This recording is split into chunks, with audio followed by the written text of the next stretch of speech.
কাবুলে তারা হামলা চালাবে না, কোনো সহিংসতা ছড়ানো থেকে বিরত থাকার নির্দেশ দেওয়া হয়েছে সদস্যদের। শহর ছেড়ে যারা পালাচ্ছেন তাদের উদ্দেশ্যে তালেবানের বক্তব্য, ইসলামিক রাষ্ট্র কায়েম করা হবে, সুতরাং সেই সমাজ গঠনের সর্বস্তরের নাগরিক প্রয়োজন, তবে কেউ কাবুল ছাড়তে চাইলে তাকে বাধা দেওয়া হবে না। যদিও আফগান সরকারের দাবি নিয়ন্ত্রণে রয়েছে পরিস্থিতি, চলমান শান্তি আলোচনার প্রস্তুতি। সোমবার সকালে বিনা বাধায় দুটি প্রাদেশিক রাজধানী জালালাবাদ ও মাজারি শরীফ দখলে নেয় তালেবানরা। এর ফলে উত্তরাঞ্চলে হাতছাড়া হলো সরকারের সবশেষ অবস্থান। চরম উদ্বেগ উৎকণ্ঠায় কাবুল ছাড়ছেন হাজারো বিদেশি নাগরিক। তাদের আফগানিস্তান থেকে সরাতে কাজ করছে মার্কিন ও ব্রিটিশ সেনা সদস্যরা। সোমবার সকাল থেকেই মার্কিন বিমান বাহিনীর বোয়িং CH-47 চিনুক হেলিকপ্টারের মাধ্যমে সরানো হয় দূতাবাস কর্মকর্তাদের। গেল দুদিন ধরে 3000 সেনা নামেন হামিদ কারজাই বিমানবন্দরে। আফগান রাজধানীতে মার্কিন স্থাপনাগুলো রক্ষণাবেক্ষণ এবং কর্মরত অফিসার তাদের পরিবারকে সুরক্ষিত অবস্থায় যুক্তরাষ্ট্র ফেরানোই তাদের মূল লক্ষ্য।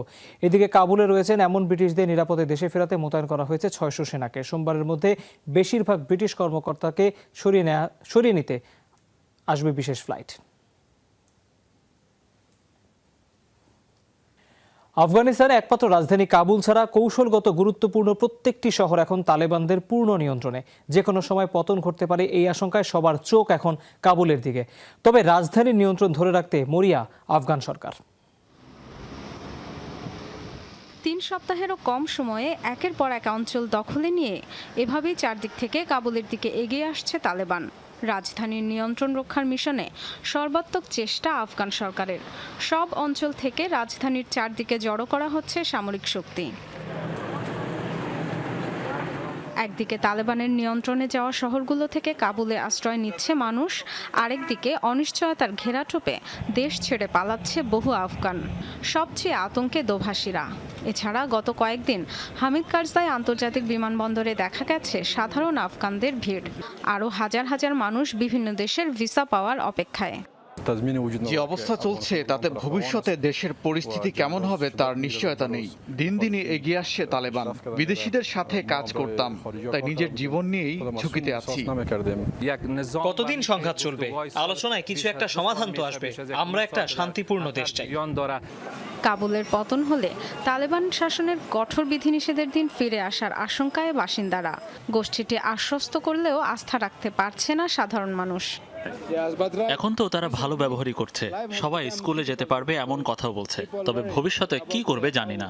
আগে তারা যে ধরনের আচরণ করত তাতে তাদের উপর ভরসা করা কঠিন। আমরা আর অন্ধকার যুগে ফিরব না। তালেবান হোক বা পাকিস্তান, আমেরিকা, কাউকে ভয় করি না। আমাকে হত্যা করলেও তাদের গুরুত্ব দিতে চাই না, কারণ এটা আমার দেশ। জাতিসংঘের তথ্য, চলতি বছরই 4 লাখ মানুষ বাস্তুচ্যুত হয়েছে আফগানিস্তানে। গত কয়েক সপ্তাহে ইরান হয়ে তুরস্কে অনুপ্রবেশ করেছে তাদের অনেকে।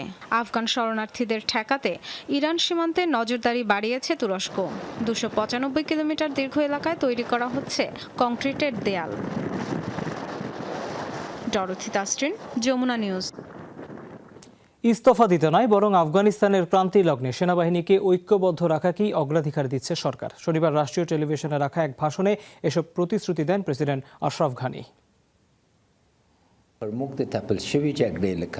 দেশের বর্তমান এবং ভবিষ্যৎ পরিস্থিতি নিয়ে সবাই উদ্বিগ্ন। প্রেসিডেন্ট হিসেবে দেশের অস্থিতিশীলতা, সহিংসতা এবং ভিটেমাটি হারানোদের সহযোগিতায় সর্বোচ্চ চেষ্টা করছি। প্রতিহত করব আফগানদের উপর নেমে আসা হত্যাযজ্ঞ। গেল 20 বছর যাবৎ একটু একটু করে দেশের যে উন্নয়ন হয়েছে সেসব ধ্বংস হতে দেব না। আফগানিস্তানে তালেবান অগ্রযাত্রায় সবচেয়ে বেশি উদ্বেগ আর অনিশ্চয়তায় দেশটির নারীরা। আশঙ্কা ফিরে আসতে পারে দুযুগ আগের তালেবান আমলের কড়াকড়ি। মার্কিন সমর্থনপুষ্ট সরকারের 2 দশকের শাসন আমলে শিক্ষা, কাজের সুযোগ সহ যেসব অধিকার আফগান নারীরা অর্জন করেছে তা আবারও খর্ব হওয়ার ভয় তাদের মাঝে। এরই মধ্যে বিভিন্ন শহরে তালেবানের রোষানলে পড়েছেন আফগান নারীরা। 1996 থেকে 2001 তালেবান নিয়ন্ত্রিত আফগানিস্তানে শিক্ষা বা কাজের অধিকার থেকে বঞ্চিত ছিল নারীরা। মুখ ঢাকা ছিল বাধ্যতামূলক। স্বাধীনতা ছিল না ঘরের বাইরে যাতায়াতের। ভোগ করতে হতো দৌড়া ও পাথর ছুঁড়ে মারার মতো ভয়ঙ্কর শাস্তি। 2001 সালে তালেবান পতনের পর আসে পরিবর্তন। শিক্ষা আর কাজের সুযোগ পায় নারীরা। প্রশাসনের গুরুত্বপূর্ণ পদেও দায়িত্ব পান তারা। আফগানিস্তান থেকে মার্কিন বাহিনী চলে যেতে শুরু করলে একের পর এক এলাকা যখন তালেবানের দখলে যাচ্ছে, আফগান নারীদের সামনে তখন অনিশ্চিত এক ভবিষ্যতের শঙ্কা তাড়া করছে 25 বছর আগের স্মৃতি।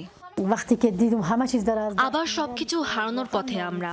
তালেবান ক্ষমতায় এলে আমরা কেউই টিকতে পারবো না, জানি আমাদের হত্যা করা হবে। ছোটবেলায় যখন তালেবান ক্ষমতায় ছিল, মা একবার আইসক্রিম কিনে দিতে দোকানে নিয়ে গিয়েছিল।